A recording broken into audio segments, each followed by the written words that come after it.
माननीय सदस्य, नहीं, मैं सुझाव दे रहा हूं माननीय कि आप सदस्य, उनको ऋण दीजिए। भावना से नहीं, तो भावना एक साल से बीत सब कुछ चुका है नहीं होता अध्यक्ष है, महोदय, माननीय एक साल सदस्य। बीत चुका है। भावना उसका कुछ कानून 15 दिन के लिए होता है, भावना 15 दिन के लिए होता है, आपका 25 दिन के लिए भावना होता है। सही है, आपका भावना तो सही मैं तो है। सुझाव दे रहा हूं कि उनको ऋण दीजिए। लोन नहीं, सीधे सीधे कहिए तो झारखंड के ओबीसी के छात्रों के खाते में अब स्कॉलरशिप आएंगे।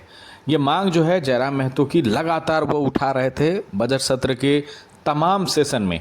जयराम महतो ने ओबीसी छात्रों के लिए स्कॉलरशिप की मांग को जोरदार तरीके से उड़ाया और आखिरकार कल्याण मंत्री के सामने वो भिड़ गए और सदन में दोनों के बीच तकरार भी देखी। और इस तकरार का असर ये हुआ कि सरकार ने ओबीसी छात्रों के जो स्कॉलरशिप रुकी हुई थी कई दिनों से, कई महीनों से, उसको आखिरकार रिलीज़ करने का फैसला लिया। सोचिए, ये होती है मांग।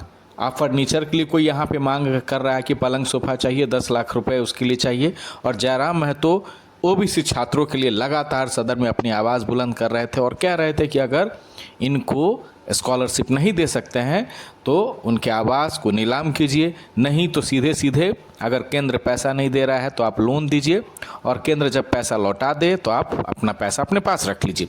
लेकिन सरकार ने इस विरोध के बीच और ओबीसी छात्रों के हित में एक बहुत बड़ा फैसला लिया। जयराम महतो की मांग को स्वीकार किया गया और सरकार ने ये फैसला लिया कि उनके जो नियम हैं उसमें ढील देने का फैसला लिया और 400 करोड़ रुपए जो हैं ओबीसी छात्रों के स्कॉलरशिप के लिए रिलीज़ किए गए।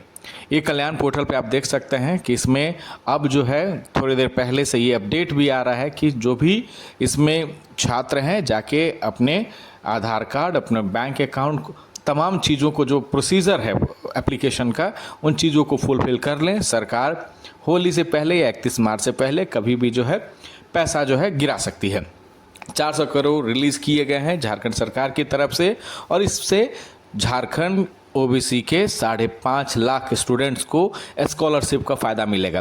देखिए, जयराम महतो कई चीज़ों को दोहराते रहे थे और कई वीडियो के ज़रिए सवाल सरकार से पूछ रहे थे और ये कह रहे थे कि इस स्कॉलरशिप के अभाव में छात्रों के भविष्य से खिलवाड़ हो रहा है, उनके भविष्य से खेला जा रहा है। और हाल तो ये हुआ कि बजट सत्र के 7वें दिन जयराम महतो विभागीय मंत्री जो हैं चमरालिंडा, उनसे भी भिड़ गए और कह दिए कि अगर केंद्र पैसा नहीं देता तो फिर आप क्या कीजिएगा।